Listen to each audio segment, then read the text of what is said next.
The lightweight division is so fun. Back in England, we have Paddy Pimblett. I personally would love to see that fight. He's similar to you in that he's a polarizing figure. Love him or hate him, he brings it. He's a good kid, Paddy. The Scousers, you gotta love the Scousers. You know, my father was born in Liverpool. One side of my family is from there. So I got a lot of love for that part of the world. And who knows, I will never say no to nothing. You know what I mean? Never say never, as they say. Conor McGregor has sparked speculation about a UFC return, hinting that he's eyeing the winner of the UFC 314 co-main event between Michael Chandler and Paddy Pimblett.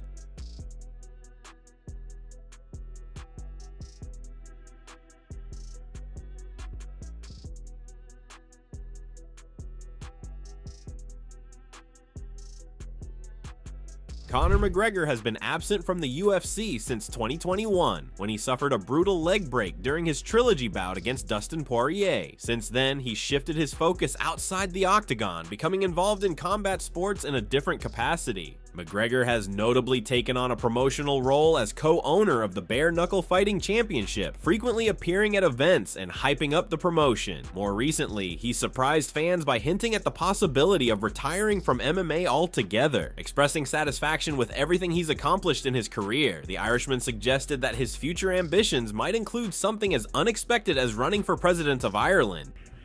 Last week something happened to me. I went to the White House. And my country is in my heart bleeds for my country right now. So there's a lot of stuff going on back home. I'm happy with what I've done. There's something else for me that's in my gut right now. And that's kind of where I'm going. So we'll see. Greatness don't rush also. Greatness does not rush. There was an opportunity or a deal, we'll say, to fight in Alcatraz only recent. There's an event going on in Alcatraz in, I believe, June. And they came to me, and it wasn't my worth. As a fighter, we've got to know our worth. I hold every pay-per-view record in the book. I hold every gate record in the book. And my comeback will be slated as the greatest comeback, or the biggest, most anticipated comeback of all time. So it has to be right. And right now, Ireland is in my thoughts, and that's where I'm at. It will happen, I'm sure. And it's always great to be here. And there you go. Despite those comments, McGregor has once again sparked speculation about a UFC comeback, leading up to the highly anticipated co-main event at UFC 314 between Michael Chandler and Paddy Pimblett. McGregor posted on social media, expressing interest in the outcome of the bout. He had been previously scheduled to face Chandler at UFC 303, but the bout fell through after he sustained a broken toe. That cancellation left fans disappointed, but his recent statement has reignited hope, particularly with his sights now potentially set on the winner of Chandler versus Pimblett. Let's say he doesn't fight till like midsummer, like Q2, early Q3. Let's say Paddy Pimblett gets one more big win, like one more, he just beat Bobby Green. He's ranked in the top 15. Let's say he gets one more like marquee win. Paddy Pimblett, Conor. You wouldn't watch that? And it puts Paddy on, and it's Conor has a significant advantage in striking on the ground. That'd be a fun fight. Paddy's a huge name, man, huge name, especially international. Massive name, massive star. Makes sense. You do that, or you do a Max Holloway. That's what I would do. Although McGregor has teased a return several times, no concrete plan has materialized. According to the UFC anti-doping program, McGregor has not yet re-entered the testing pool in 2025. Under UFC rules, fighters must undergo testing for a minimum of 6 months before becoming eligible to compete again. This means that even if McGregor begins testing immediately, he wouldn't be cleared to fight until at least October, delaying any possible return until the latter part of the year. Still, McGregor's involvement has already increased the stakes for UFC 314's co-main event. Both Chandler and Pimblett have their eyes on bigger opportunities, and the possibility of facing a global superstar like McGregor adds significant incentive. Pimblett in particular has long expressed his desire to share the cage with McGregor, viewing it as a dream matchup that could define his career. With the whole Conor McGregor thing and stuff like that, would you be interested in that fight knowing that he's coming back? I wouldn't be interested in that fight, lad, you know what I mean? Anyone on this roster got offered to fight Conor McGregor the same, yeah? You're getting pure dough in pay-per-view points. Get that cash money in, yo. Moreover, Pimblett is preparing for what he considers the biggest fight of his career. Set to face Michael Chandler in a 5-round showdown, Pimblett has embraced the moment. During interviews, he's expressed confidence in his preparation and his condition going into the fight. He believes he's in the best shape of his life and has trained specifically for the increased demands of a 5-round battle. This will be his first bout scheduled for that duration, and he's adapted his training to reflect the added rounds, focusing heavily on endurance and conditioning. Yeah, he's the nicest man in the world outside the cage, and when he gets in it, he's a dirty bastard, isn't he? I always say if you're not cheating, you're not trying. So I understand what he's trying to do. He wants to win, and that's the main thing when it comes to this game. But yeah, I probably will mention to the ref in the back, like, if he's going to grab me gloves, I'm going to say if he tries to poke me in the eye and stuff like that. Because that one against Charles, lad, when he punched him in the back of the head about 9 times or something, and the ref, I hope that's not my referee. Put it that way. I hope I've got a good ref like Goddard or Herzog. I don't want to have a ref that's just going to let me get rabbit punched in the back of the head consistently. The one what he done to Gage, he was bad as well when he poked him in the eye, and then the ref went to stop it and he just punched him in the face as hard as he could.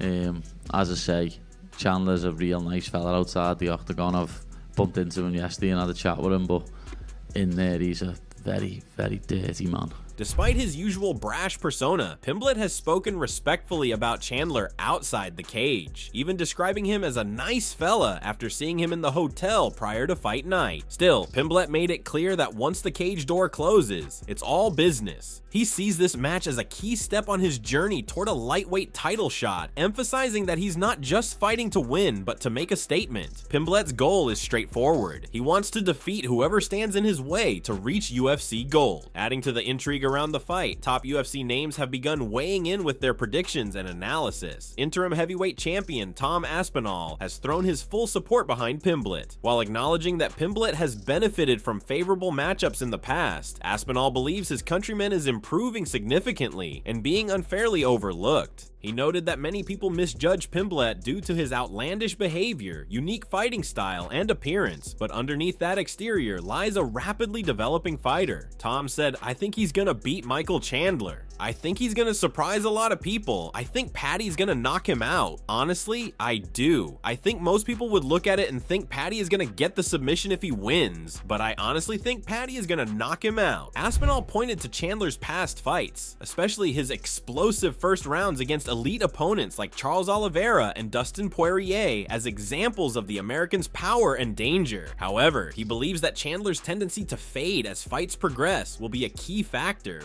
He's convinced that Pimblett will survive the early storm and gradually overwhelm Chandler, even predicting a knockout victory rather than a submission finish, which is what most people expect from the Brit. Paddy, very tall guy for a lightweight, especially against a short guy like Chandler. Now, I see Paddy get a lot of criticism for the chin in the air thing. Yeah, what is that about? He just has his chin in the air. Which, I mean, we all have discrepancies in our style, but what he does really well, I think, Paddy, with his striking, is he doesn't punch orthodox. He throws like weird whippy round the side hooks. Yeah. And the same with his kicks. He kind of has his hands relaxed and just like snaps them up. Do you know what I mean? He's not throwing the old Thai boxing, loading up on it. He's snapping the legs up.